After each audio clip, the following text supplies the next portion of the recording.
Study IQ IAS, अब तैयारी हुई affordable. Narendra Modi. Welcome to study IQ IAS। मेरा नाम है आदेश सिंह। मुट्ठी में कुछ सपने लेकर भरकर जेबों में आशाएं, दिल में है अरमान यही कुछ कर जाएं, कुछ कर जाएं। सूरज सा तेज नहीं मुझ में, दीपक सा जलता देखोगे।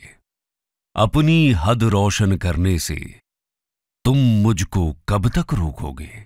दोस्तों, आज की कहानी जिस शख्सियत की है, उनका जीवन और व्यक्तित्व इन पंक्तियों में एकदम सटीक बैठता है। ऐसा लगता है कि मानो ये पंक्तियां उन्हीं के जीवन को बयां कर रही हूं।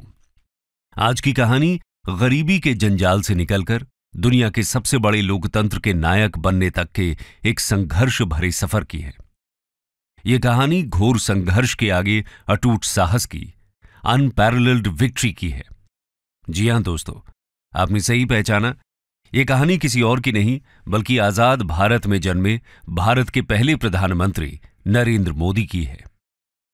कहा जाता है कि आजाद भारत में पंडित नेहरू और इंदिरा गांधी के बाद इतना लोकप्रिय प्रधानमंत्री अगर कोई हुआ है तो वो है नरेंद्र मोदी। हालांकि इनकी पर्सनैलिटी जितनी फेमस है, इनका पॉलिटिकल करियर उससे कई गुना ज्यादा कंट्रोवर्सी से भरा पड़ा है। लेकिन इनकी शख्सियत कुछ ऐसी है कि जो इनको पसंद नहीं करते हैं वो भी इनको नजरअंदाज नहीं कर पाते। तो आखिर एक चाय वाले के रूप में शुरू हुआ जिंदगी का सफर उनको दुनिया के one of the strongest leaders की पोजीशन पर कैसे ले आया। एक सन्यासी बच्चा भारतीय राजनीति की सत्ता के शिखर पर कैसे पहुंच गया। आज की इस वीडियो में हम नरेंद्र मोदी जी की जिंदगी के रोमांचक सफर से जुड़े इन सभी सवालों के जवाब ढूंढने की कोशिश करेंगे। तो आइए बिना देर किए इस डिस्कशन को शुरू करते हैं। Early life. दोस्तों, दिन था 17 सितंबर साल 1950। नरेंद्र मोदी ने गुजरात के मेहसाणा डिस्ट्रिक्ट के वडनगर गांव में एक पुअर फैमिली में जन्म लिया। उनकी मां का नाम था हीराबेन मोदी और पिता का नाम दामोदर दास मूलचंद मोदी। हीराबेन मोदी और दामोदर दास मूलचंद मोदी के 6 बच्चे थे। नरेंद्र मोदी अपने 6 भाई बहनों में तीसरे नंबर पर थे। वो बताते हैं कि बचपन में उनके पिताजी वडनगर रेलवे स्टेशन पर चाय का एक छोटा सा स्टॉल लगाया करते थे और मोदी जी इस स्टॉल पर अपने पिताजी की मदद किया करते थे, जहां वो ट्रेन के डब्बों में जाकर चाय बेचा करते थे। ट्रेन में अलग अलग लोगों के साथ बातचीत के दौरान उनकी हिंदी शुरू से ही काफी अच्छी हो गई। वहीं दूसरी तरफ उनकी मां घर चलाने के लिए दूसरे घरों में भी काम किया करती थी। बचपन में उन्होंने अपनी स्कूलिंग वडनगर से ही की। वो बड़े शौक से स्कूल जाते थे। हालांकि वो पढ़ाई में एक एवरेज स्टूडेंट थे, लेकिन उनको थिएटर और स्पोर्ट्स में भाग लेने का बहुत शौक था। भले ही उनकी जेब खाली हो, लेकिन उनका दिल और दिमाग हिम्मत से भरपूर रहता था। वो बताते हैं कि उनके स्कूल के पास एक झील हुआ करती थी जिसमें वो अक्सर खेलने जाया करते थे। एक बार उन्हें वहां मगरमच्छ का एक बच्चा मिला, जिसको बहुत बहादुरी से उठाकर वो घर ले आए, लेकिन मां के समझाने पर उन्होंने उसको वापस झील में छोड़ दिया। खैर, नरेंद्र मोदी बचपन से ही स्वामी विवेकानंद जी से बहुत ज्यादा इंस्पायर्ड थे। वो अक्सर फ्री टाइम में उनकी किताबों को पढ़ा करते थे। इसके अलावा उनको इतिहास पढ़ने का भी बहुत शौक था। देश के इतिहास को जानने के लिए वो लाइब्रेरी जाकर कई कई साल पुराने न्यूज़पेपर मांगकर पढ़ा करते थे। उनके बचपन में एक बड़ा मोड़ 8 साल की उम्र में आया, जब वो अपने हिंदी टीचर चंद्रकांत दवे से इंस्पायर होकर RSS की शाखा में जाने लगे। एक दिन वडनगर की एक शाखा में लक्ष्मण राव इनामदार, जिनको सब वकील साहब कहते थे, वो RSS के लोगों को संबोधित करने वहां पहुंचे। उनके शब्दों से नरेंद्र मोदी बहुत इंस्पायर हुए। इस दौरान 1962 में इंडिया और चाइना के बीच एक युद्ध छिड़ गया। इस वॉर में भारत की हार ने मोदी जी को झकझोर दिया। इसके चलते उनका देश के लिए प्रेम और भी ज्यादा इंटेंसिफाई हो गया। इसी के बाद उन्होंने सेना में भर्ती होने का सपना देखा, लेकिन पैसों की कमी के कारण वो आर्मी स्कूल नहीं जा पाए। इसके बाद उन्होंने NCC ज्वाइन करने की ठानी। हालांकि उनकी कद काठी NCC के स्टैंडर्ड्स के हिसाब से फिट नहीं बैठ रही थी, लेकिन जब उनकी कमिटमेंट को देखते हुए उनके फिजिकल टेस्ट लिए गए, तब उन सब में उन्होंने बाजी मार ली। इसके अलावा मोदी जी की एक और खूबी थी, उनको साफ सुथरे कपड़ों का बहुत शौक था। हालांकि वो बहुत महंगी पोशाक नहीं पहनते थे, लेकिन वो जो भी पहनते वो एकदम साफ सुथरा होता था। ये उनकी पर्सनैलिटी में आज भी साफ झलकता है। दोस्तों, इसी दौरान लगभग 13 साल की उम्र में उनकी शादी तय कर दी गई और 17 साल की उम्र में उनकी यशोदाबेन चमन लाल के साथ शादी कर दी गई। इस बीच उन्होंने देश के जवानों की भी खूब सेवा की। 1965 के इंडो पाक वॉर के दौरान सैनिकों के साथ उनका लगाव और भी ज्यादा बढ़ गया। बताया जाता है कि वो वडनगर स्टेशन पर सैनिकों से भरी ट्रेन्स में उनको चाय और खाना पहुंचाया करते थे। यानी उनमें छोटी सी उम्र से ही देश प्रेम कूट कूट कर भरा था। धीरे धीरे वो और भी ज्यादा विचारशील होते गए। वो अपना ज्यादातर समय लाइब्रेरी में किताबों के बीच बिताने लगे। वो अपने देश के लिए कुछ कर दिखाना चाहते थे। साथ ही वो घर से बाहर निकलकर जीवन का सही अर्थ भी खोजना चाहते थे। उनका मानना था कि वो घर परिवार में उलझकर ये नहीं कर पाएंगे। इसलिए शादी के कुछ ही समय बाद उन्होंने घर से दूर जाने का फैसला किया। 1967 में उन्होंने बहुत छोटी सी उम्र में ही अपना पारिवारिक जीवन त्याग दिया। आगे जाकर उन्होंने अपना नाम अनिकेत भी रखा। अनिकेत यानी जिसका कोई घर नहीं। खैर, घर से निकलकर वो सबसे पहले अपने आदर्श स्वामी विवेकानंद की दीक्षा लेने दीक्षा मठ जा पहुंचे, लेकिन वहां उनको दीक्षा नहीं दी गई। असल में रामकृष्ण मिशन का सन्यासी बनने के लिए उनका ग्रेजुएट होना जरूरी था, लेकिन मोदी जी इसके लिए एलिजिबल नहीं थे। वहां के लोगों ने उनको समझाया कि अभी उनकी उम्र अपने परिवार के साथ रहकर उनकी सेवा करने की है। इतनी कम उम्र में इतना कठिन जीवन ठीक नहीं है, लेकिन उन्होंने तो ठान लिया था। तो इसके बाद उन्होंने लगभग 2 साल नॉर्दर्न और नॉर्थ ईस्टर्न इंडिया में ट्रैवलिंग करते हुए गुजारे। कोलकाता से नॉर्थ ईस्ट, वहां से अल्मोड़ा, उसके बाद केदारनाथ, फिर वहां से दिल्ली, राजस्थान और राजकोट से होते हुए वो गुजरात की ओर गए। 1969 के आसपास वो वडनगर में एक बार फिर वापस आए। उनके जाने की वजह से घर में दुख और शिकायत का माहौल छाया हुआ था। लेकिन इससे पहले कि ये इमोशंस उनको कमजोर करे, मोदी जी एक बार फिर सबसे अलविदा लेकर अपनी तलाश में निकल पड़े। इस बार वो सीधा अहमदाबाद गए। यहां उन्होंने कुछ दिन अपने मामा की चाय की कैंटीन पर काम किया। इस दौरान उनका आरएसएस के रीजनल हेडक्वार्टर्स में आना जाना लगा रहता था। वहां उनकी मुलाकात एक बार फिर वकील साहब से हुई और यहीं से उनकी आरएसएस की जर्नी की शुरुआत हुई।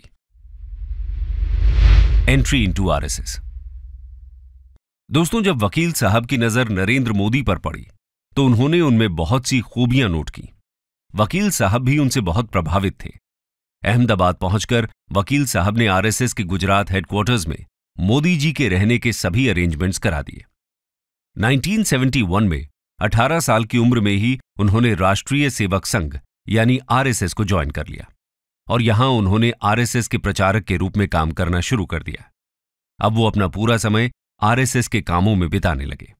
इस समय उन्होंने गुजरात के कोने कोने में अलग अलग विषयों पर काम किया, जिसकी वजह से उनको लोगों के दुख दर्द की समझ बहुत अच्छे तरीके से होने लगी। आरएसएस में भी वो दिन रात लोगों के बीच जमकर मेहनत किया करते थे। मेहमानों को जगाना, लोगों को चाय नाश्ता देना, ऑफिस की साफ सफाई करना, यह सब उन्हीं के जिम्मे था। इस दौरान मोदी जी ने अपनी पढ़ाई बीच में ही छोड़ दी थी। उस समय वकील साहब ने उनको अपनी पढ़ाई पूरा करने के लिए भी प्रोत्साहित किया। कहा जाता है कि वकील साहब का मोदी जी की पर्सनालिटी को निखारने में बहुत बड़ा योगदान रहा। पीएम मोदी बताते हैं कि उन्होंने अपना यूथ ज्यादातर वकील साहब के साथ ही बिताया। उन्होंने काफी लंबे समय तक मोदी जी का मार्गदर्शन किया। ये आगे चलकर मोदी जी के सलाहकार भी बने। खैर, 1975 में देश में लगी इमरजेंसी के दौरान जब आरएसएस जैसी संस्थाओं को बैन कर दिया गया, उस समय भी मोदी जी अपने काम से पीछे नहीं हटे। उस समय उनको इस इमरजेंसी का विरोध करने की अहम जिम्मेदारी सौंपी गई। उन्होंने अपनी जिम्मेदारी को बखूबी निभाया। इसके बाद आरएसएस में उनका ओहदा पहले से कई गुना बढ़ गया। 1978 में उनको आरएसएस का रीजनल ऑर्गेनाइजर बनाया गया। कुछ समय सूरत और वडोदरा में काम करने के बाद 1979 में उनको आरएसएस की दिल्ली ब्रांच में भेजा गया। दिल्ली से वो कुछ समय बाद एक बार फिर गुजरात वापस लौटे। इस दौरान उन्होंने एक बुक भी लिखी जिसका नाम था संघर्ष मां गुजरात। इस बुक में उन्होंने गुजरात की पॉलिटिक्स और सोसाइटी को बहुत गहराई से डिस्कस किया। 1980 में उन्होंने गुजरात यूनिवर्सिटी से पॉलिटिकल साइंस में अपना ग्रेजुएशन भी खत्म किया। 1985 में आरएसएस ने उनके कमिटमेंट और हार्डवर्क को देखते हुए उनको बीजेपी को सौंप दिया। 1987 में उन्होंने भारतीय जनता पार्टी को उसके ऑर्गेनाइजिंग सेक्रेटरी के रूप में ज्वाइन किया। बीजेपी के सीनियर लीडर्स उनसे बहुत ज्यादा प्रभावित हुए। इस दौर में वो अटल बिहारी वाजपेयी जी के भी बेहद करीब आ गए। पार्टी में काम करते वक्त वो उनसे बहुत कुछ सीखते थे। आज उनकी भाषा में भी वाजपेयी जी की छवि साफ झलकती है। खैर, कुल मिलाकर मोदी जी जहां भी गए उन्होंने लोगों को अपना दीवाना बना दिया। बीजेपी में भी कुछ ऐसा ही हुआ और उनकी मेहनत जल्द ही रंग लाई। 1990 में उनको बीजेपी की नेशनल इलेक्शन कमेटी में इलेक्ट किया गया। अपने इसी रोल के चलते 1990 में उन्होंने लाल कृष्ण आडवाणी की भव्य रथ यात्रा का शानदार आयोजन किया। सोमनाथ से लेकर मुंबई तक चली इस रथ यात्रा में मोदी जी ने आडवाणी के सारथी का काम किया। इतना ही नहीं, उन्होंने गुजरात के स्टेट असेंबली इलेक्शंस में बीजेपी के लिए एक शानदार स्ट्रैटेजी तैयार की। इसी के चलते 1995 में बीजेपी ने गुजरात असेंबली इलेक्शंस में मेजॉरिटी के साथ जीत हासिल की। अपने इस कंट्रीब्यूशन के कारण मोदी जी 1998 में पार्टी के जनरल सेक्रेटरी बन गए। यानी उनकी काबिलियत की बदौलत बीजेपी में भी उनको बहुत तेजी से कामयाबी हासिल हुई। Entry in politics. दोस्तों, इसके बाद मोदी जी की जिंदगी में सबसे बड़ा पॉलिटिकल टर्न आया 2001 में। 2001 में उन्होंने गुजरात के तत्कालीन सीएम केशुभाई पटेल को इस पोजीशन पर रिप्लेस किया। असल में केशुभाई पटेल की तबीयत उन दिनों बहुत खराब रहती थी। ऐसे में इस पद के लिए अगर सबसे ज्यादा डिजर्विंग कैंडिडेट कोई था तो वो थे केवल मोदी जी। इसी दौरान गुजरात में एक बेहद अनफॉर्चुनेट इवेंट भी हुआ। जी हां दोस्तों, हम बात कर रहे हैं गोधरा राइट्स की। यह पीएम मोदी के पॉलिटिकल जर्नी का सबसे कंट्रोवर्शियल मोड़ रहा। ऑपोजिशन ने इन राइट्स को लेकर मोदी जी पर कई सवाल उठाए, लेकिन हाल ही में उन्हें और उनकी पार्टी को इस केस में सुप्रीम कोर्ट द्वारा क्लीन चिट दे दी गई। इसके बाद वो 3 कंसेक्यूटिव टर्म्स के लिए सीएम के पद पर नियुक्त होते रहे। सीएम के तौर पर उन्होंने गुजरात की इकोनॉमी, उसकी एग्रीकल्चरल और टेक्नोलॉजिकल डेवलपमेंट को बहुत तेजी से बूस्ट किया। हालांकि गुजरात हमेशा से इंडिया के डेवलप्ड स्टेट्स में से एक रहा, लेकिन मोदी जी के आने के बाद इस स्टेट के डेवलपमेंट में 4 चांद लग गए। 2001 से 2010 तक गुजरात ने 10.9% का ग्रोथ रेट अचीव किया, जो उस समय देश के बाकी सभी स्टेट्स में से सबसे ज्यादा था। इतना ही नहीं, उन्होंने गुजरात को एक ल्यूक्रेटिव इन्वेस्टमेंट डेस्टिनेशन में भी तब्दील कर दिया।